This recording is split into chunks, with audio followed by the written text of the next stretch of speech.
तो उसमें हमारे पास स्विच है, स्विच दबा दें पावर बंद हो जाएगी, या फिर हम क्या करें ब्रेक लगा दें तो मशीन की पावर डिस्कनेक्ट हो जाएगी। और अगर नहीं समझ आ रहा है तो ब्रेकर कम से कम बंद कर दो कि यार फ़ौरन मशीन बंद हो जाए, ताकि कोई भी एक्सीडेंट हुआ उसमें ज़्यादा नुकसान ना हो। ठीक है, ये लाजमी इस बातों का ख्याल रखना है। अच्छा, अब मशीन पे काम के लिए आ जाओ। मशीन के पार्ट्स के नाम एक एक करके मैं दोबारा बता रहा हूँ, पहले भी बताएं अब दोबारा बता रहा हूँ। मशीन के हम जो पार्ट्स के नाम हैं उसको हमने 5 हिस्सों में वो किया हुआ है, तकसीम किया हुआ है ना। मेन पार्ट, जब भी कोई पूछे आपके पास मेन पार्ट्स कौन कौन से हैं, सबसे पहले हमारा ये पूरा हिस्सा कहलाता है हेड स्टॉक। इसके अंदर क्या है, हमारा पूरा गियर मैकेनिज्म है, स्पेंडल है, फिर उसके बाद स्पेंडल के ऊपर ये चक लगा हुआ है, ये कहलाता है हेड स्टॉक। ठीक है, उसके बाद ये पूरा जो हिस्सा है इसको कहते हैं कैरेज। क्या कहते हैं भाई? इसके ऊपर टॉप स्लाइड भी है, इसके ऊपर टूल पोस्ट भी है हमारी। ठीक है, ये कहलाता है कैरेज। ठीक है, और उसके बाद ये हिस्सा टेल स्टॉक। क्या? उसके बाद ये हिस्सा बेड वेज, इसको बेड वेज कहते हैं, लेकिन बेड बोल दोगे तो मसला हल हो जाएगा। ठीक है, बेड, क्या बेड। और ये सारी मशीन जिस पे रखी हुई है उसको कहते हैं बेस। ये नीचे वाला बेस के ऊपर सब कुछ रखा हुआ है। ये बेड के ऊपर हमारा कैरेज भी चल रहा है और टेल स्टॉक भी चल रहा है। तो ये 5 मेन पार्ट हैं, जिसको बता दोगे उसको पता चल जाएगा कि ये बच्चे को लेथ मशीन के पार्ट्स पता है।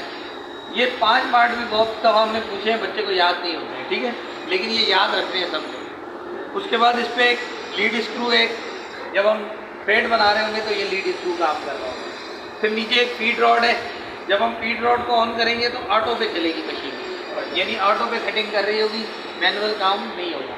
इसी तरह जब लीड स्क्रू का इस्तेमाल करेंगे थ्रेड बनाने के लिए, उस वक्त भी मशीन ऑटो पे चल रही है। ठीक है, वैसे हम ज़्यादातर काम मैनुअल करेंगे, ऑटो पे हम एंड में जाएंगे। ठीक है, जब सारी मशीन सीख जाएंगे।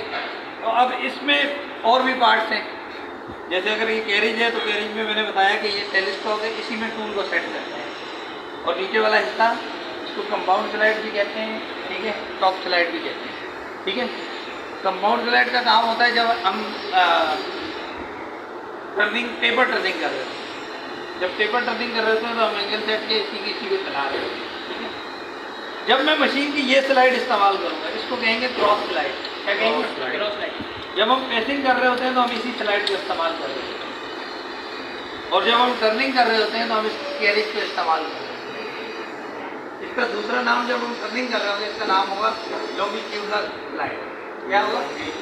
Longitudinal slide. लॉन्गिट्यूडनल यानी लेंथ के अंदर जो काम कर रहा है उसको कह रहे हैं लॉन्गिट्यूडनल स्लाइड। और ये है क्रॉस स्लाइड। क्रॉस स्लाइड किस वक्त इस्तेमाल होगी? जब पेसिंग कर रहे होंगे, और लॉन्गिट्यूडनल किस वक्त इस्तेमाल होगी? जब टर्निंग कर रहे होंगे।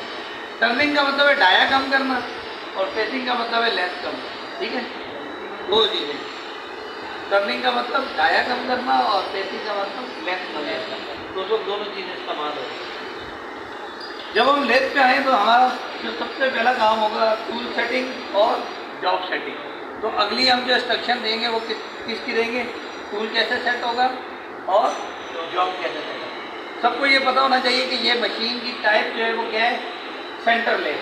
क्या कहलाती है? ये सेंटर लेथ। सारा काम इस पर सेंटर करके ही होगा। टूल लगाएंगे तो उसकी हाइट सेट करेंगे जो सेंटर है उसके मुताबिक।